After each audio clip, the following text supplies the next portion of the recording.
to the Lake Bluff Village Board meeting tonight. And could we possibly have a roll call? Thank you. Trustee Ankman? Here. Trustee Dewart? Here. Trustee Grenier? Here. Trustee Lemieux? Here. Trustee Meyer? Here. Trustee Toll? Here. Would everyone please stand for the pledge? I pledge allegiance to the flag of the United States of America, to the republic for which it stands, one nation, under God, indivisible, with liberty and justice for all. Okay, I am going to ask for a motion at this time from the board to change things around a little bit, and I would like to take number 15 and move that all the way up to the top in front of everything else tonight because of the visitors that we have. So moved. Thank you very much. Let's do it. And a second, Mr. Meyer. Mr. Meyer. Thank you. All in favor? Aye. All right, we'll do number 15. Thank you.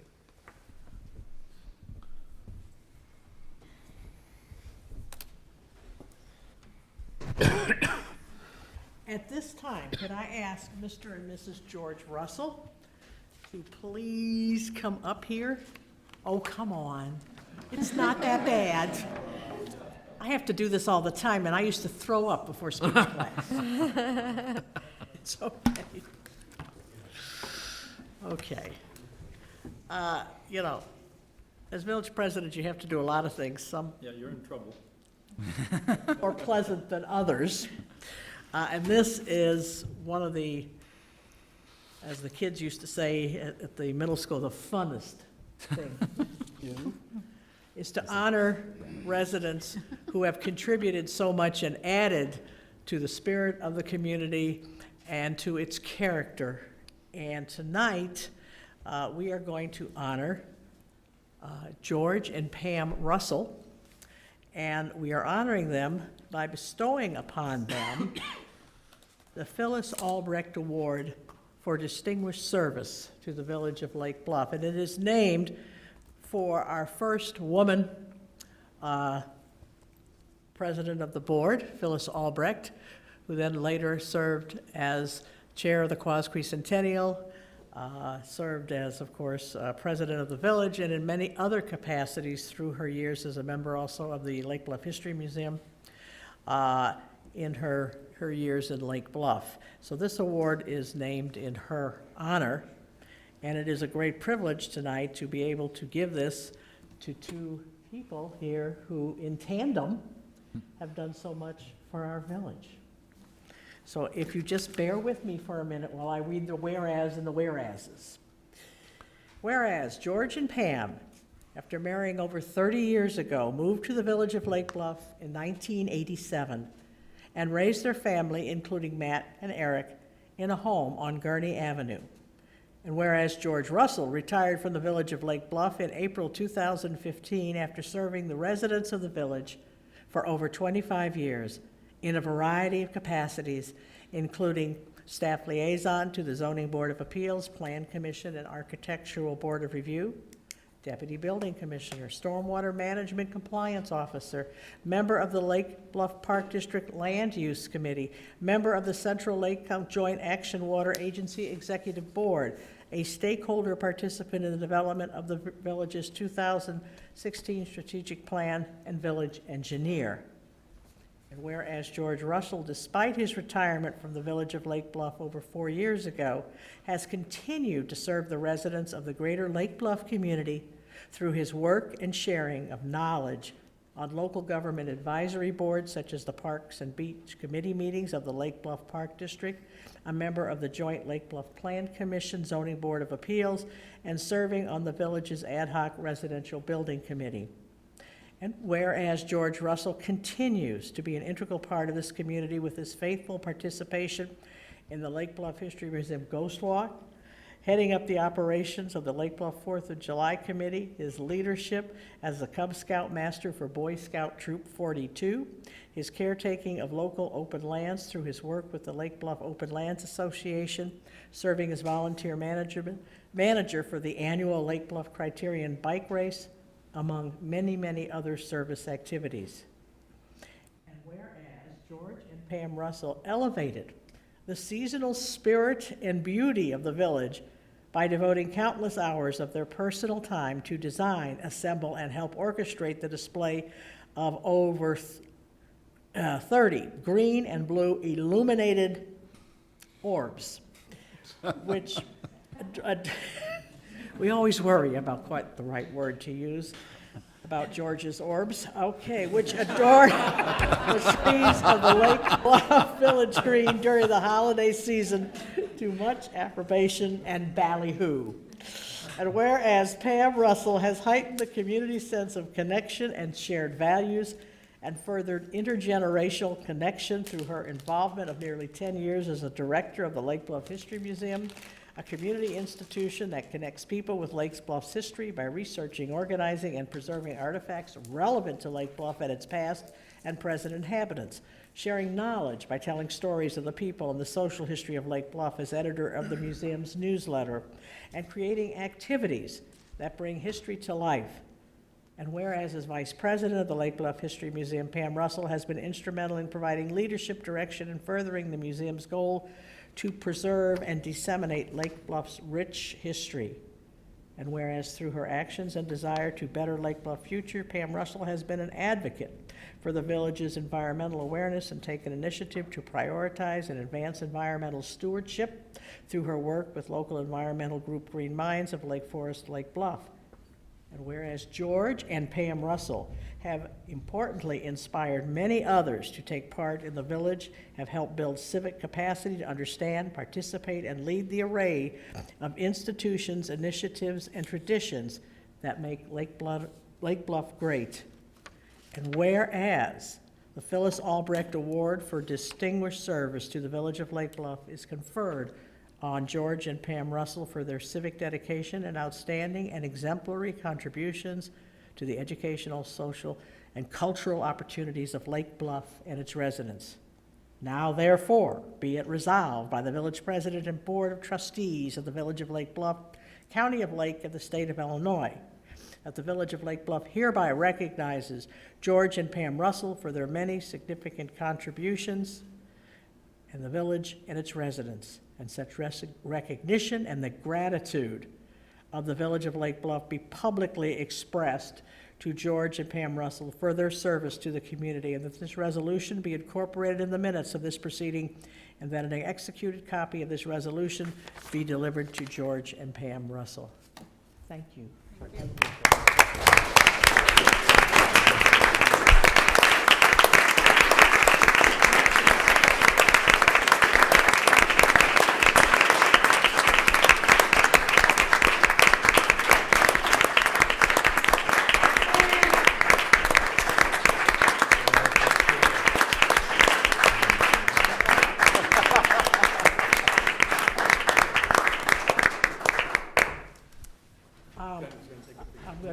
Well, before you go, and you might want to say a few words, this is from Eric and Matt, who could not be here tonight, but they sent this to me and asked that I give you this tonight so that afterwards you can go out and celebrate. I believe it's a gift certificate to the brewery.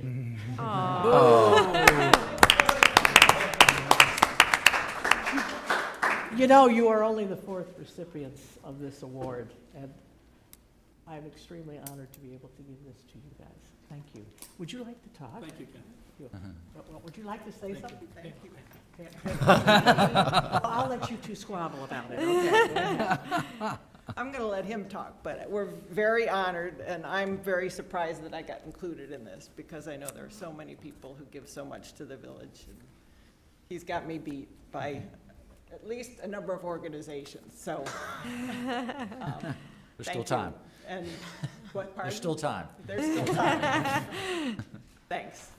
Yeah, don't let her fool you. She may be right about the number of organizations, but the countless thousands of hours that Pam has spent with the History Museum.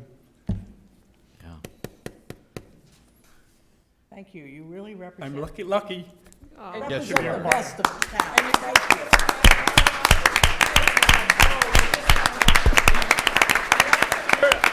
We do recognize that there are people in this room that were working as volunteers before we even moved to Lake Bluff. It's a great community. I hope you all have your turn, and you know who you are. Steve, you've been on boards for, just as an example. Larry, you've had millions of hours improving the public spaces in the village. Craig, hiding back there in the corner, a million different things you've done for this community. Paul, as an example, you've been I volunteering. think it's everybody in this So, room, yes. so we shouldn't be singling out. because And, we right, know that's a all bad of thing, and Kathy, the most super volunteer of all, and thank you all for doing what you do. It's a Thank great you. community, it really is, and we're glad that we can give back. And Drew, I'm sorry, and the guys in the back and staff, I'm sorry, and Jake, I'm sorry, but we're probably gonna be around for a while.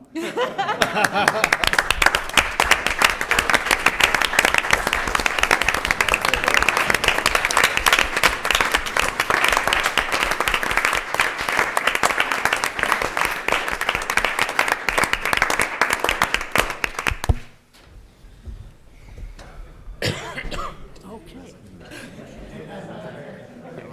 All righty.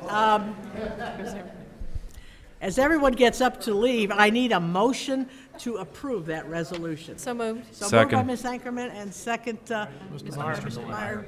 All in favor? Aye. Thank you. Let's give everybody a minute to skedaddle. I'm sure the brewery will be thrilled.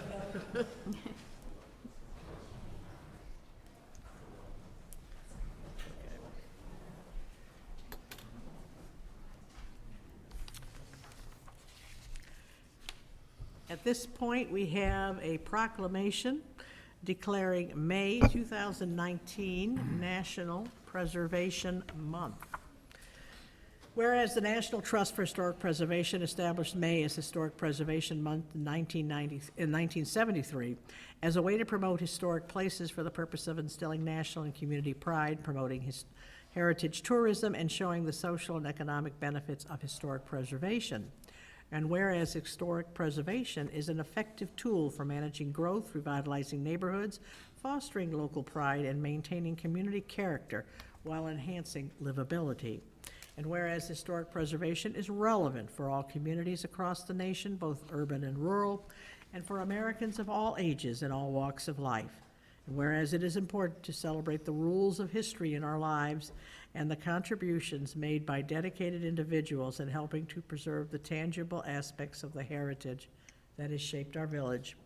And whereas the Lake Bluff Historic Preservation Commission and the Lake Bluff History Museum both serve our village by protecting and preserving the beauty of our landscapes and architecture, our neighborhood character, and our civic pride in our past accomplishments.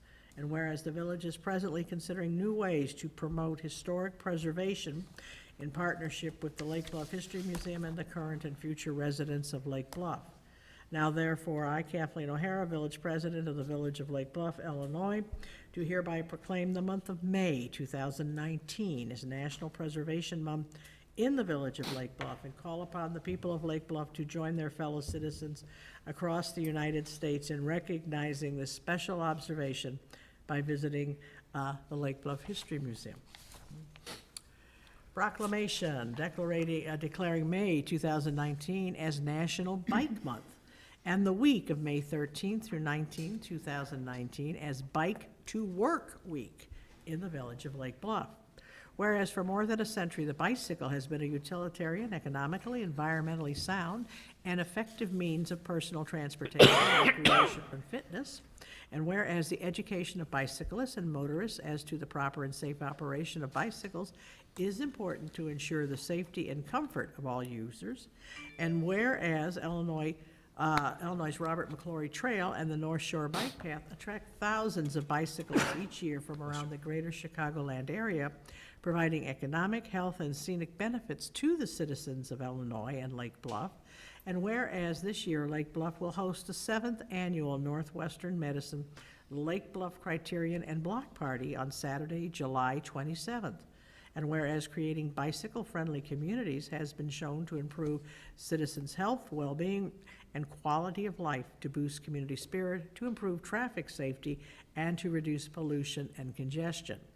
And whereas the Village of Lake Bluff, Illinois recognizes the use of bicycles as a viable mode of transportation, endeavors to promote safe and reasonable bicycling and is committed to incorporating the development of bicycle facilities in the vision for Lake Bluff.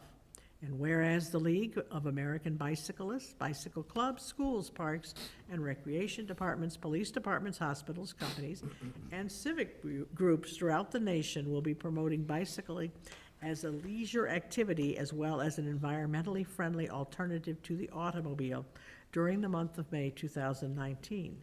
Now therefore, I, Kathleen O'Hara, Village President of the Village of Lake Bluff, Illinois, do proclaim the month of May 2019 as National Bike Month and Bike Safety Month in the Village of Lake Bluff.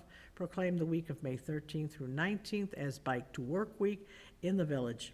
And call upon the people of Lake Bluff to share the road safely with bicyclists and ride their bicycles to work, to the store, to the park, around their neighborhoods, and with friends and family to promote the personal and societal benefits achieved from bicycling.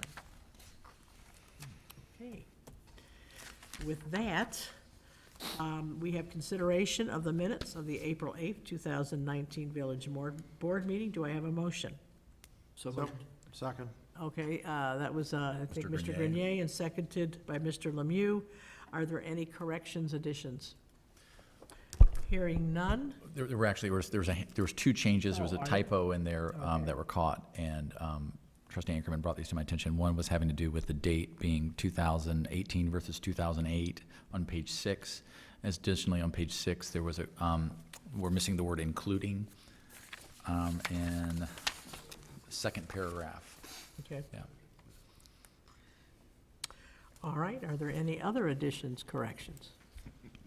Hearing none, all in favor? Aye. Thank you. At this point in time, the village board allows up to 15 minutes for anyone in the audience who may wish to speak on something that is not on this evening's agenda. Do we have anybody that may like to do so? Okay, hearing none. All righty, we have the order of the meeting. We have already brought up number 15, and I'm going to suggest that we bring up number 24 up to the front. I think we have some interested parties here on that one. Do I have a motion to change the agenda? So moved. Second. So moved by, Mr. Dewart. And seconded by Mr. Meyer. Thank you. This is a resolution approving a license agreement for a portion of the village-owned property at 322 Mormon Avenue. The West Sheridan Place Storm Sewer Project includes the installation of storm sewer on the parkway on the south side of Park Lane between Lincoln Avenue and Mormon Avenue. During the project design phase, it was noted that the storm sewer route conflicts with a portion of the fencing on the property at 322 Mormon Avenue. This fencing extends into the village-owned right-of-way of Park Lane. Village records and aerial photography show the fence has been in this location since at least the year 2000. Village staff met with the property owner, Jennifer Beeler and Roger Heckler, who requested that the fence be allowed to remain in its current location following the storm sewer project. According to a plat of survey of the property prepared in 2014, the fence extends up to 9 feet into the village right-of-way at the point of greatest encroachment, therefore is approximately 10 feet between the fence and the curb on Park Lane. There is no sidewalk on either side of Park Lane in this area. Consistent with the terms of other license agreements that have allowed improvements in the village right-of-way, this agreement would require the property owners to remove the fence from the right-of-way if in the future the village determined that a public need or purpose exists that requires the termination of the license agreement. Do you have anything that you wanted to add to that? Yes, just really quickly, there was one minor amendment to the agreement, which was sent around tonight, the one that was in the packet. I can point to your attention, it's in section 5, dealing with indemnification. This was a section that, let's back up for a second. There were a number of changes to the agreement that we worked through with the property owners to get through. There were 2 outstanding as of today. This section 5 was one of them. There was another one that's a concern in section 7 under enforcement that we have not reached agreement on, but it's not different than what the village has approved Historically, it's been the standard language in our agreements, and the village council has been recommending that we stick with that language. I don't know if we had a conversation. Okay, I think we're okay. Okay? Yeah. Okay. Thanks. Okay. What is the practical effect of the new ordinance, section 5? I mean, it just clarifies, it said, the extent of the indemnification on or about the fence and/or licenses, it should have always been licensed. That's just the correct defined term. Okay. And then, we only need indemnification so long as the fence is there, or so long as it hasn't been restored. If, at some point, the fence is removed and the property's restored, then there's no reason for an indemnification anymore. And then, in terms of the anticipated construction project, the village would be responsible for removing the fence, Yes. and the property owners would be responsible for restoring the fence. No, we were going to put it back up, too. That's what's been included in the contract that we've set it up, at least the bid package. And is that, I know there are precedents for us doing that, but the payment to take a fence down and put it back up, has that precedent's been set previously? Well, frankly, it doesn't happen that often, so there really isn't a lot of history that I'm thinking of where we've done that in the past. What was the rationale for our taking down a fence that was on our property rather than the property owner? Control and the timing when it occurs. Okay. And putting it back up. That doesn't make me happy.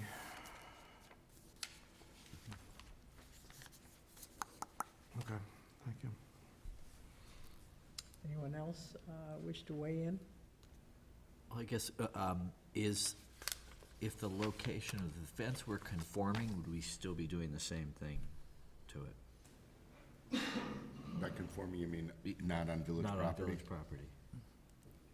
It probably would not be an issue at all because it would not be within the right of way and we wouldn't be dealing with it. Right. Yeah, so. And I don't know, Jeff, I don't know if you recall the specific pay item for that and how much we're talking here. I hate to put you on the spot, but I'm putting you on the spot. I think it was incidental. Okay.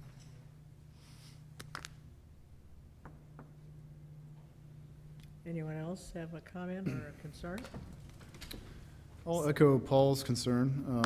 We're giving a benefit, the use of village property with this license. I'm not sure that we should be on the hook for, I can understand removing the fence to do our project. However, putting it back up, I'm not perfectly comfortable with that, especially if we have no history and that sets a precedent for future projects. The only thing I would add to that, we do have a history of where I think there's been an ongoing effort to clean these issues up, where we found a fence on our property. We do have a history of entering into a license agreement to allow the continuation of that fence. Sure. Okay. So I Yeah, understand. I can't think of an instance where we've actually pulled out. Right, It just hasn't, I don't think it's come up yet. Drew, I found the number. Okay. It's $50 a foot. I think we had 25 feet for that, so that would be, was it $1,250? To restore, To remove and replace. to remove and replace. The way it was bid is remove and replace. I'm sure the bulk of that is the replacing, removing is easy. But that's the price we have. Well, I suppose I'd ask a foundational question. How does the fence get up on our property in the first place? We're not sure. It's one of those where it probably was put up without a permit. We don't have any we looked through the file for that. So do we require a permit to put a fence up? Most certainly, Okay, so this was put up without a permit, most likely. probably. I guess I'm kind of going with Paul here, and my apologies. Yeah. I don't want to throw a monkey wrench in the gears, but for us to pay the $1,250 when it was originally not in compliance, I'd ask a question about that. No. This way. You don't mind, I'm the property owner. I'm Jennifer Beeler, my husband Roger Hecker. I acquired the property in 2001, and at that time, the fence line was exactly where it was, which was over the property line. So I bought the property knowing it was there. We did renovation to the property in 2014, and it was brought to our attention by the village at that time as well, that the fence was over the property line. So I do understand where did it come from. I acquired it that way, and nothing was brought to the detriment of having to move it or restore it at that time. Okay. Yeah, I mean, I don't mean to make a debate out of this, but, you know, when you buy a property, there are surveys, so there should be notice of the situation then. So I share Paul's concern and Aaron's concern about paying. And to add to that as well, and speaking with Drew and with Jeff, we're going to, there are probably 4 or 5 evergreen trees that need to be taken down, a birch, an ornamental tree. There's a lot of things that the village is going to have to be taken down because of what has been planted on the interior of the property. So it's going to change substantially the look of the property as well. And are those trees that you speak of, is that also on village property, or is that It on is, your property? because it's Inside the fence, hanging the but cusp of that fence because of it kind of It's still arching on out. village property? It is. Yes, and for whatever reason, when they put the fence in, they put additional landscaping on the outside of it, all in the right of way, and that's what's been there for years. I guess I'd want some sort of definition of what would be the reason to use village funds to pay for that, taxpayer dollar to pay Yeah. for that? What would be the logic for doing it, I guess? And you're saying expediency, timing? And control, and make sure it goes in the right place, yeah. Right, okay. Is there anything else? Because, yeah, I mean, it's a Well, you s- precedent. You say, Drew, the right place, technically the right place should be out of the, Yeah. That's out what I of the was- right of way, yeah. right? Somewhere Yeah, else. And this is, when Jeff and I went through these with the other property owners, when there were other situations where we're securing easements or trying to work through the project, most of the time is we're going to be disrupting a huge amount of the area. And this is one of those locations. And for whatever reason, there was no history on why this was there. It's just, most of the time, we try to make this as smooth as possible for everybody involved. And for the minimal cost, is yes, there's cost. But we view this as, again, expediency and control. And that's really, in a nutshell, and I would offer, if it is a concern of the consensus of the board, we can certainly address that and maybe split the cost. And And I'll bring this as well, for those of you who know where I'm at. I'm right across from Malman Park. I'm the lot that's on the corner, and because of the way it's situated, it's got a very irregular shape to it. It almost makes an apex with the way it would be faced with a property line. Changing it is going to extremely affect the way the property looks. Because right now, it's got a very nice curve to it with where the fence is at. Obviously, we like it, but I really appreciate the fact that the license could be there. I understand because so many lots in Lake Bluff are irregular. This sometimes has to happen in order to be able to have people use the property as they would intend. Changing it would dramatically affect how the property would look. So I guess I don't have a problem with the fence. You know, we've got a precedent of allowing them. I understand the rationale behind our taking the fence down so that we have control of it, but I guess I'm not going to vote yes on this. I'm going to vote no, because I don't like the precedent of us paying to erect a fence that and I think from the standpoint of control, Drew, and my sense is if they submit a permit to build the fence, that's our point of control. We don't have to pay for it to control it. We control it through the permit process. So I'm going to vote no on that one basis. I share the concerns of Mr. Meyer. I don't want to make this a big deal. I'd like to see this be expediently dealt with, but I don't like the precedent of using taxpayer money to build a fence on our property. I have a question. If we went back to 1999, let's say, when previous owners wanted to erect the fence, would that agreement to let them do that have said, should we need to access this property, it would be at your expense to have these items that you're putting on there removed? My guess is we wouldn't have given them permission to build a fence on village property. But if we did, would it have been then that, should we need to get in there, we're not doing it for fun, we're doing it to access the sewer or whatever is there? Yeah, I mean, obviously, we're speculating, but I would have thought the village attorney would have, protected us in that. Right, so then if the homeowner at the time had said, may we have permission, we would have said, perhaps, yes, you may have permission, but if we need to go in there, then you may have to replace it because it's on our property, we need to maintain X, Y, or Z. So it's at your peril that you put something there that may have to be moved. And so that's the way it would have been. And by saying now that we're going to pay for it to be replaced, it promotes the idea of a homeowner doing something without asking for permission, and then get the additional benefit of now, if we want to let them do it, they've got to replace all this stuff that we put on there without permission. It actually increases our burden because the original homeowner did not follow the process. If I can address this, though, there are two separate issues. What's before you right now is the license agreement, and what Drew brought up is the cost, which was not part of this license agreement. So with your expression that you weren't going to vote to approve, I don't know whether you're expressing that separate issue or this licensing agreement itself. Well, I mean, I know you're an attorney, Jennifer. I mean, what is the fact that that isn't called out in here? I mean, if it's the common understanding of the village that approving this approves the cost, I understand that it isn't in there. Correct. I agree with your assessment, but that we're silent on this, what does that mean? This is really for the use and the liability Right. of the premise. Okay. That's what this licensing agreement Okay. is regarding. It's not Yeah. regarding the removal of the fence, it's Right. not regarding the restoration of the fence. In that case, that affects the licensing agreement. What Drew is expressing, and what Jeff has said as well, was something entirely different, which was part of your prospective cost to do the project. Are both of those aspects part and parcel of the agreement? Is there a contingency here? How are these two legally related, though? Not at all? No.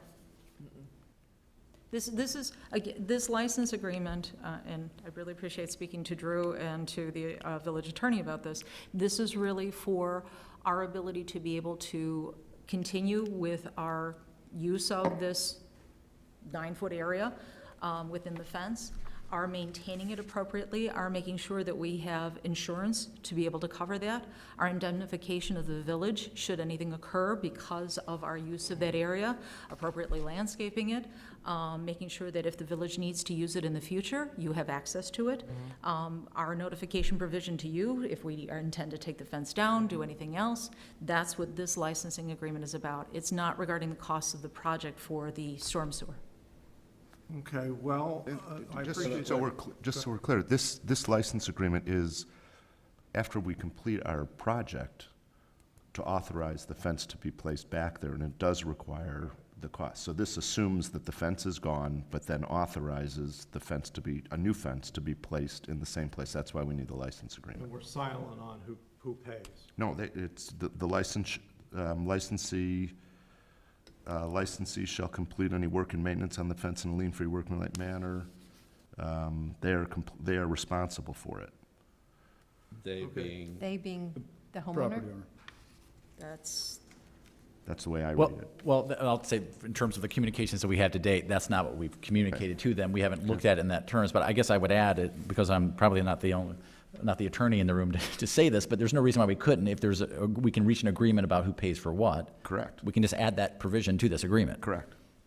So, And we can do that, and there's, I mean, we can certainly bring this up at the next meeting. We can take it back. I can work through with that issue, or not. if, I mean, as Jennifer suggests, I mean, if this is silent on that issue and all we're doing is authorizing the replacement of the fence without commenting on who pays for it, I'd just like to restate the motion and say, with the understanding that the owner will pay to replace the fence. I don't have an issue with the village removing it. Okay. All right, for clarification here, let me see if I can get a consensus or a sense of where everyone specifically is coming from. And there are 2 points here. One is this license agreement, which does not address the cost or who replaces the fence. is that correct, Peter? That is correct. Peter, is No, that correct? I got the feeling from Peter that it specifically states that the property owner will be If I was responsible looking, for the cost. to Drew's point, if I was looking at this, I would say this is the property owner's fence. They're obviously responsible, but we can certainly make it more clear if the board has a concern about it. All right, okay, so let me restate that too, because I didn't quite understand that, and I apologize.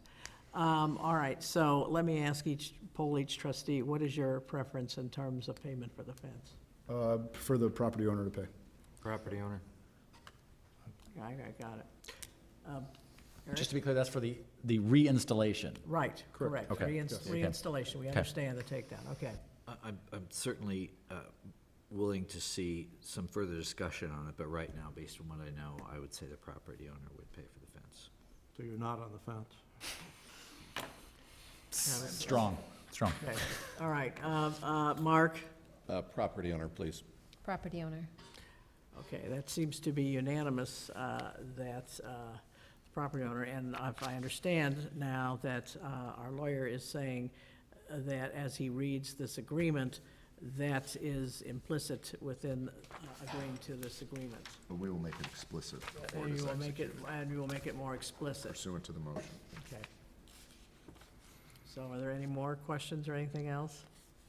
I mean, if you can find some of the logic to do it otherwise, certainly bring that back, but, you know.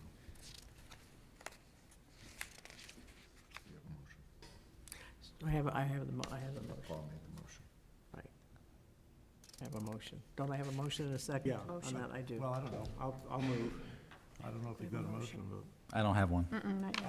I'll move. I have a motion. Second Okay, is second. modified if that's necessary. Modified, that it is clear that the homeowner would pay for the Reinstallment. reinstallment of the fence.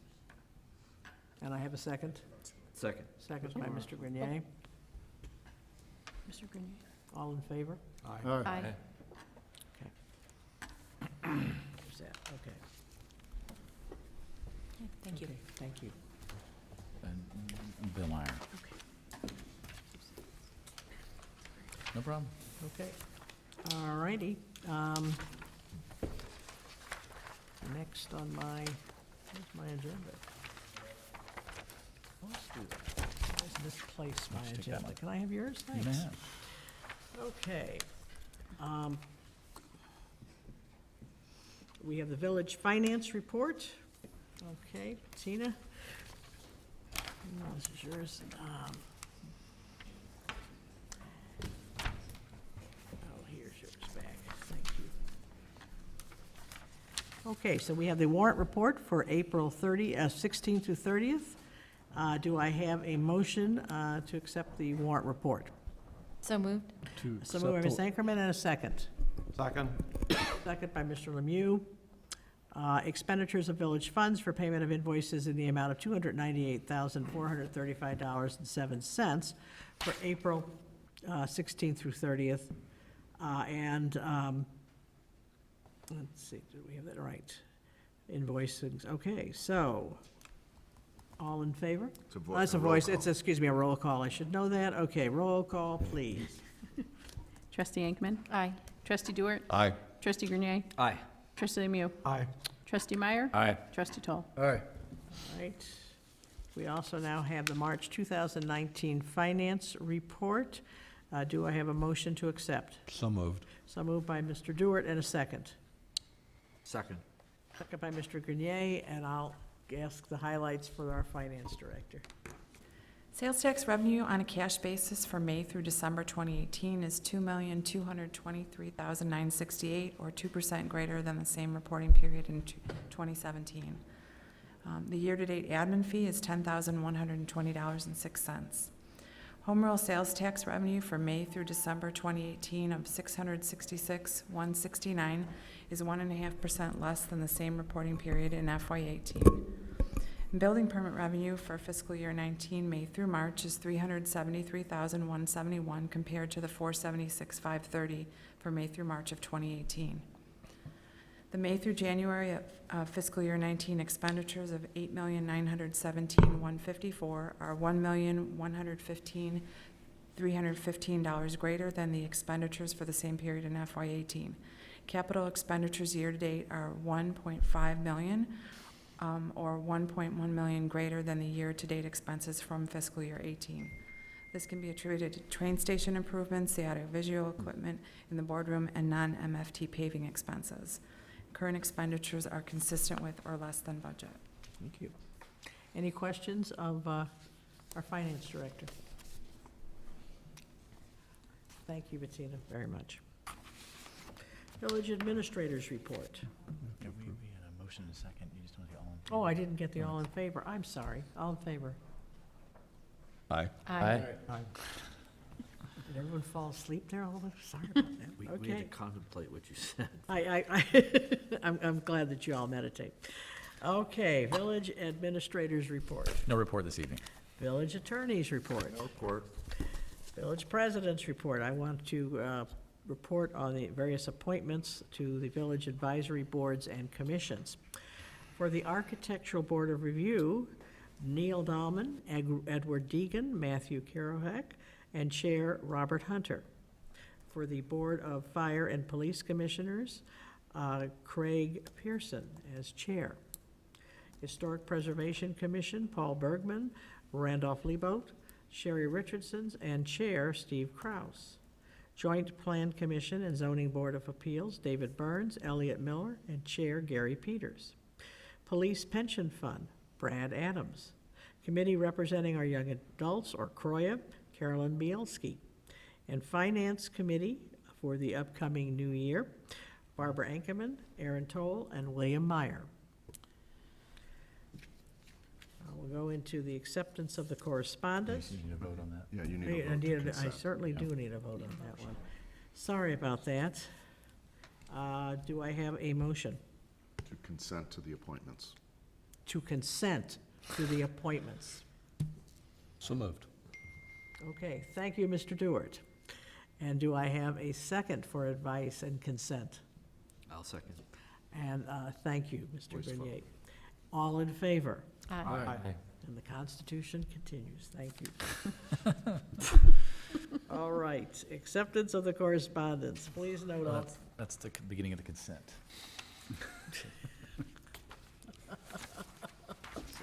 What did you do on this one? 11 through 14. Oh, 11 through 4, I know. Okay, Okay. well, can I continue? Yes, you may. Are you sure? Just wanted to make sure you saw that, because it I flips the page. did see that.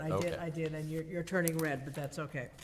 All right, I always love that when that happens. Okay, acceptance of which, under the consent, which is acceptance of the correspondence, which has been delivered in our institutional reports on April 5 and 12. We also have the second reading of an ordinance amending the first year of the biennial budget, second reading of an ordinance granting a special use permit for the property located at 1875 Shore Acres, and a resolution approving the appointment of the building commissioner and deputy building commissioners. Do I have a motion for the consent? So moved. So moved by Mr. Toll and a second by Mr. Meyer. All in favor? Aye. Is it a roll call? Roll. Really? Yes. Okay. All right. Trustee Dewart. Aye. Trustee Grenier. Aye. Trustee Lemieux. Aye. Trustee Meyer. Aye. Trustee Toll. Aye. Trustee Ankerman. Aye. All righty, we go back to the regular order of the agenda. Number 15 has already been done. All righty, and we are now on number 16, which is an ordinance adopting the biennial budget update for the Village of Lake Bluff for fiscal year commencing May 1st and ending April 30th, 2020. This tentative budget in the amount of $18,174,014 plus $1,976,595 in inter-fund transfers for FY 2020 include the Village of Lake Bluff funds and the Lake Bluff Public Library funds. The village is submitting an update to its two-year fiscal plan. This update to the multi-year budget process emphasizes long-range planning, budgeting for results, effective program management, and fiscal responsibility. Specifically, the primary objectives of this budget are to maintain current fund balances at or above village minimum reserve levels, control operational costs, continue reinvestment in the village infrastructure, and continue to deliver quality and efficient services residents expect from the Village of Lake Bluff. Additionally, this budget has been assembled with the intention to allocate resources consistent with the developed 2023 Village Strategic Plan. The operating budget, all costs except capital and contingency for the village and the library, is $12.13 million for FY 2020, representing an 8.4% increase from the previous year budget. The capital expenditure budget of $5.78 million for FY 2020 represents 32% of the total budget. Property taxes and sales taxes continue to be the two largest sources of revenue at $4.33 million and $4.17 million. Sales tax revenue projections are flat for FY 2020. While sales have recovered from prior years and remain consistent, the state continues to raise concerns as they seek to find additional revenue streams that may have a direct impact on municipal budgets. The tentative budget includes $1.9 million in new debt to fund important water system infrastructure.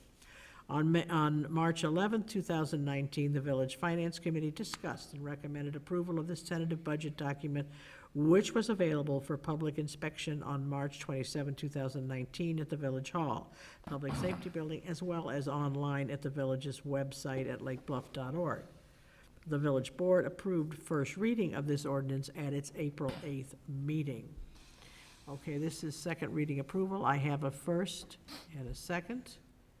So, We need a motion in a second. yeah, I need a motion. I do. I need a motion and a second. Do I have a motion? So moved. Second. So Mr. Meyer and second by Mrs. Ankerman. Okay, this is a roll call vote, please. Just one amendment that came out of a conversation from the Finance Committee meeting. Okay, There was a comment made that there was an understanding that there was $15,000 in the budget for the Quasqui Centennial budget and it's actually 5, and wanted to get that number to where it should be. So if the amendment could be tweaked to reflect that additional monies for Mr. Meyer and Mrs. Ankerman. all right, so is your motion to include that additional $10,000? Yes. Okay, is everybody's clear with that? Yes. Okay, roll call vote. Trustee Grenier? Aye. Trustee Lemieux? Aye. Trustee Meyer? Aye. Trustee Toll? Aye. Trustee Ankman? Aye. Trustee Dewar? Aye.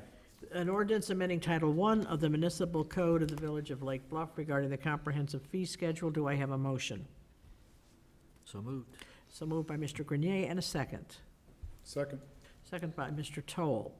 As part of the budget development process, the Finance Committee reviews the comprehensive fee schedules. At its March 11th meeting, committee recommended the village board increase water fees by 1.5% to adequately cover projected operating and capital costs associated with the village water system. In addition, following a discussion with the Finance Committee, the village administrator recommends a minor technical change to the comprehensive fee schedule to clarify the treatment of certain minor subdivisions. The village board approved first reading of this ordinance at its April 8th meeting. Are there any questions or concerns regarding this? Hearing none. Second reading approval. All in favor? Aye. Thank you. Agenda item number 18, which is an ordinance amending provisions of Title III of the Lake Bluff Municipal Code and the comprehensive fee schedules concerning Class P liquor licenses. Do I have a motion, please? So moved. So moved by Ms. Ankerman and a second. Second. Second by Mr. Lemieux. In October 2018, the Lake Bluff Park District entered in an agreement with Golf Visions Management, Inc. to assume operations of the Lake Bluff Golf Course. Accordingly, as required by law and as contemplated in the lease between the Park District and Golf Visions must obtain its own license to vend liquor to patrons of the golf course. As requested by the board at its April 8th meeting, the attached ordinance has been revised to create a new P-2 class of liquor license that would authorize liquor sales occurring on property operated on behalf of a park district that would carry a $1,250 fee. The below table has been amended to illustrate this change and to provide a comparison between this fee level and that charged to other village businesses. As you can see, if the attached ordinance is adopted, the following chart that you have would read as it's stated. Are there any questions or things regarding this? Thank you, Drew. Nice job here. Okay, roll call, please. Trustee Lemieux? Aye. Trustee Meyer? Aye. Trustee Toll? Aye. Trustee Ankman? Aye. Trustee Dewar? No. Trustee Grenier? Aye. Okay. agenda item 19, which is a resolution approving a sign exemption request and tenant sign criteria for the property located at 910 Sherwood Drive and 42 Sherwood Terrace. Do I have a motion, please? So moved. So moved by Mr. Toll, and a Second. Second, Mr. Lemieux. Mr. Lemieux. Mr. Lemieux, thank you.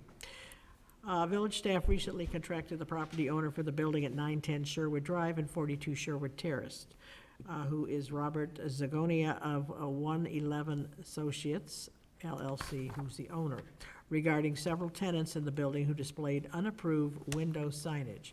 In response, Mr. Zagonia made application for relief through a new tenant sign criteria program.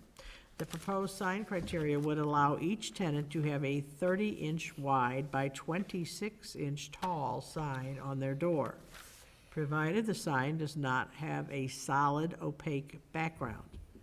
Tenants whose front door is recessed into an alcove with glass in front of the alcove would also be allowed to have the same sign on the alcove glass so that it would be visible from the parking lot. Tenants with existing non-conforming signs will have 1 year to bring their signs into conformance with the new sign criteria. The proposed tenant sign criteria require exemptions from 3 sections of the village's sign code. 1, Section 10-10-14D2, to allow the lettering on door signs to exceed the minimum 5-inch height. And 2, Section 10-10-14D10, to allow signs on the alcove glass even though window signs are prohibited. Section 10-10-12, to allow unapproved, non-conforming signs more than 14 days to be replaced. As you may recall, the village has approved tenant sign criteria that requires exemption from village code in the past, most recently for the target outlots. The Architectural Board of Review considered the tenant sign criteria at the April 2nd meeting and voted 5-0 to recommend approval. Members of the ABR also expressed an interest in revising the sign code to be more accommodating to multi-tenant buildings. In preparation for the village's board consideration of the request, the neighboring property owners have been notified of the meeting date, and a resolution has been prepared transmitting the ABR's recommendation. Robert Zagonia and village staff will be in attendance. Is Mr. Zagonia here? No. All right, we have a motion and we have a second. Do we have any questions on this? Mr. Zagonia is here. Oh, he is here, I'm Yeah. sorry. Yeah. Oh, I'm sorry, didn't see the sign. Okay, does anybody have any questions of the gentleman? Or of anything else for our staff? Hearing none, roll call, please. Trustee Meyer? Aye. Trustee Toll? Aye. Trustee Ankman? Aye. Trustee Dewart? Aye. Trustee Grenier? Aye. Trustee Lemieux? Aye.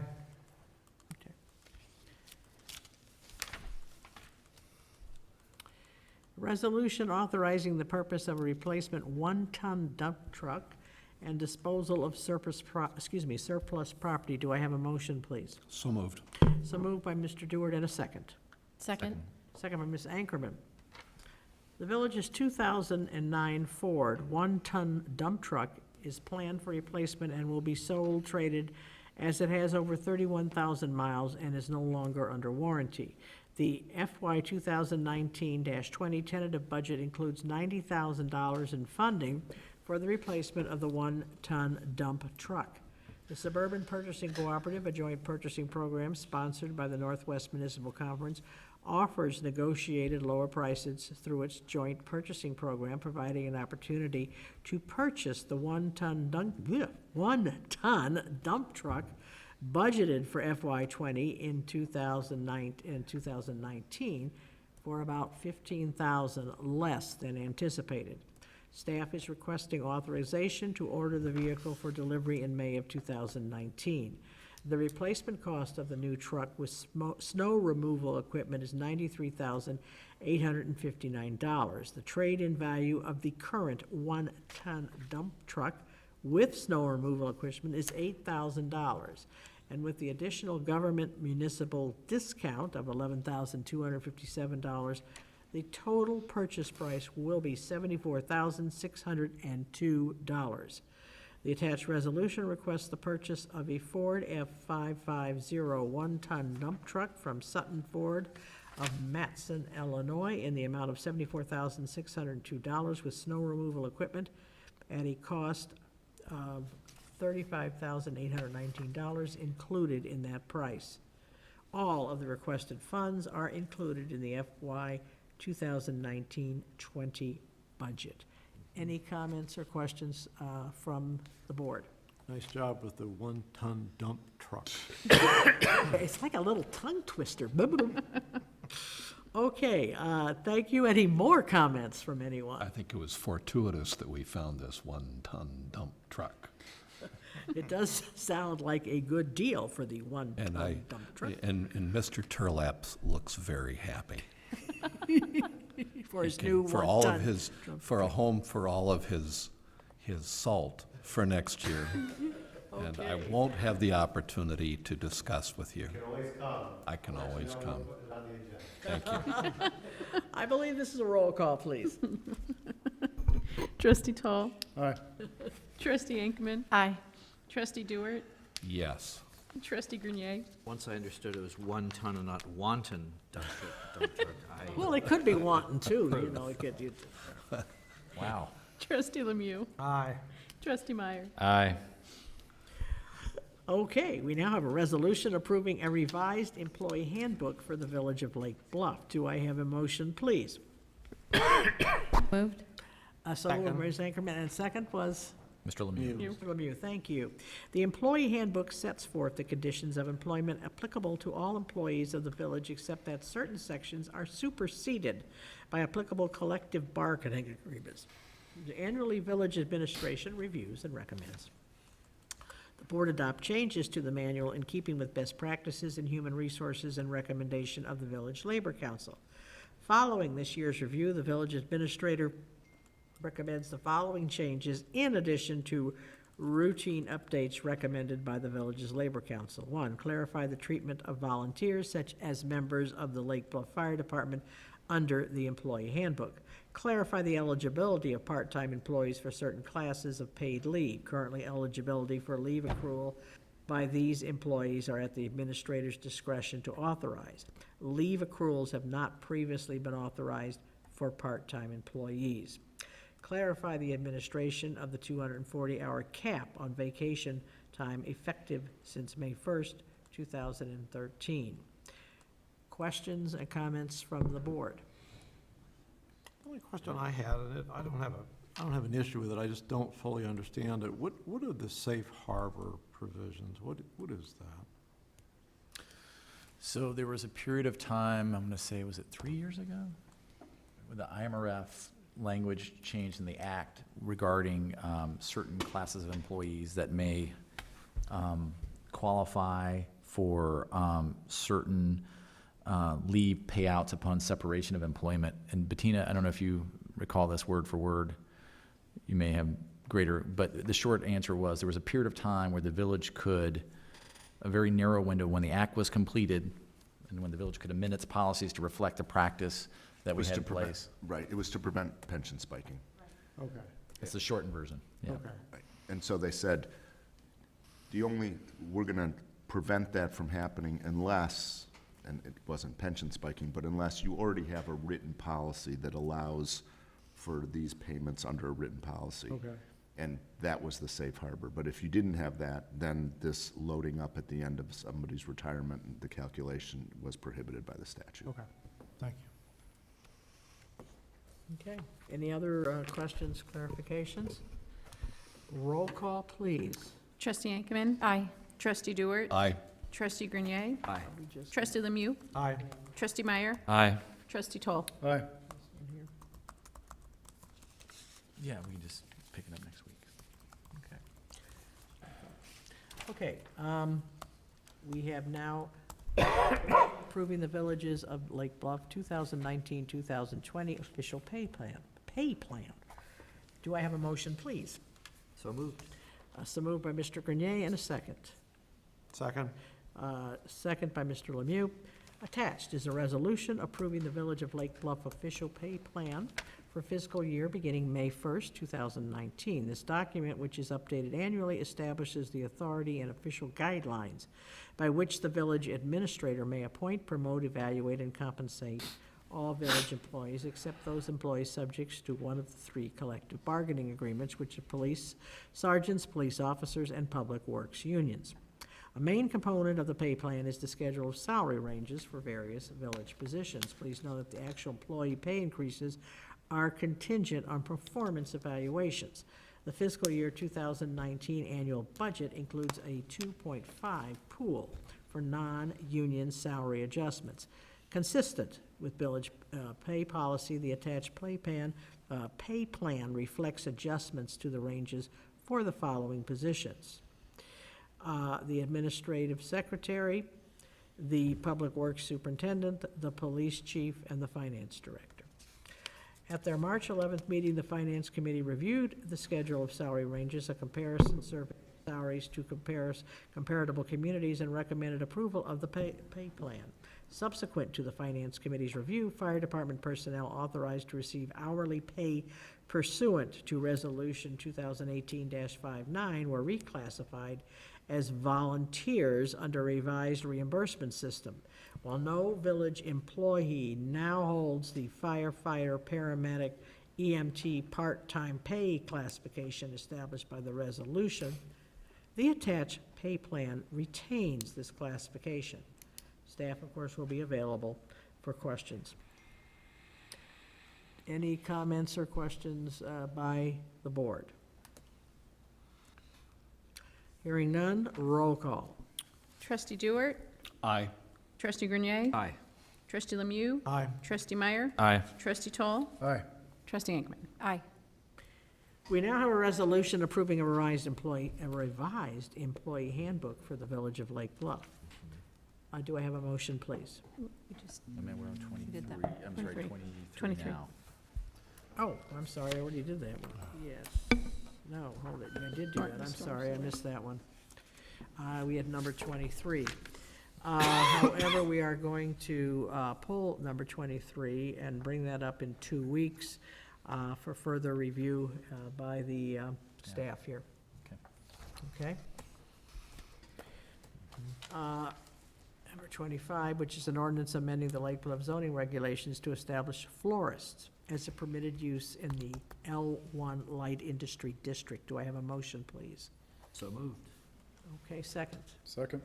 Second by Mr. Toll. We also have a request to waive second reading, and with approval of the ordinance, which is a voice vote, and approval of the ordinance, which is a roll call vote. So let me read the thing, and then we'll go back and tackle both of those. At its regular meeting in April, the PCZBA held a public hearing to consider authorizing the operation of a florist in the L1 district, whether by establishing it as a permitted or special use. A copy of the staff's memorandum and application for zoning relief are attached that further describes the request. At the conclusion of the public hearing, the PCZBA recommended unanimously that the village board establish florists as a permitted use in the L1 Light Industry District. Did I do a motion? You have a motion in a Okay, second, yes. second on this one. Do we have any questions? I'd just say this is an ideal situation in the industrial park. It's a sales tax generating business that is not retail, so small footprint, so this is good. I think it is one of the things that came out of that Waukegan study of changes that would be beneficial to us without, so it looks very nice. Okay, any other questions, comments? I had a question only because that's what she's doing here, or the business is doing. It's an office storage assembly. Do they have a retail establishment someplace else then? She may do installation type work. I think it's a minimal retail face. It's by appointment only, is that right, Glenn? I was just curious. I mean, I think Yeah, it's great. that's correct. So she, Katie Ford mostly does weddings, banquets, things of that nature. So occasionally she might have clients in visiting to see the merchandise and talk about options. There's not a retail storefront where, you know, you could go and buy flowers for Mother's So Day. not a huge increase in vehicle, like parking vehicles there. when now. expected. so. Demand, right, yeah. But I would point out that this amendment would allow like a retail fronting shop to go in as well in the future. Thanks. I assume the waiver of second reading is so that they can start operations as soon as possible? Yes. Where were they I believe they had another location at some point in time, because I've certainly have heard of this florist. I'm not sure if it's been ran out of a residence or something like that, but I think, can't quite answer that one for you. Okay, because I certainly recognize the name and the He's been in florist. business for some time, Right, certainly. right, okay. Okay, So to all right. Aaron's question, though, what is the rationale for waiving second? Yeah, so just, I mean, I think the expectations that were starting to go into a lease process was that this would be a permitted use, and it wasn't. So that added some additional time, some additional expense. They're just, I think, trying to get into business. Since it's already been through PCZBA, I don't have a problem waiving Okay. in this case. All righty, so we will do waive second reading, and that will be a roll call vote. You have the first. First reading, okay, let me do approval of the ordinance, which will be a voice vote, all in favor. Aye. All right, so let's do the waive second reading, which is a roll call vote. Need a motion please. for that. Do I have a Second. motion, second, okay. Who was it? Mr. Dewart, and then second by Mr. Meyer. Okay, roll call. Trustee Grenier? Aye. Trustee Lemieux? Aye. Trustee Meyer? Aye. Trustee Toll? Aye. Trustee Ankerman? Aye. Trustee Dewart? Aye. Yes, and carries. Yes. Yes, that's what I thought. Okay, all righty, trustees report. Do we have anybody in the trustees that'd like to speak this evening? Okay, I ask for a motion to go into executive session to discuss personnel. So moved. Second? So moved by Mr. Lemieux and second by Ms. Ankerman. All in favor? Aye. Thank you. You need a roll call. Need a roll call, please? Roll call, please. Trustee Lemieux? Aye. Trustee Meyer? Aye. Trustee Toll? Aye. Trustee Ankerman? Aye. Trustee Dewart?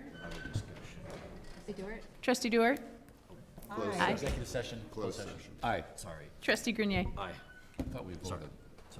We said. Sorry. Hey, Drew, are we going to be in this long, do you think?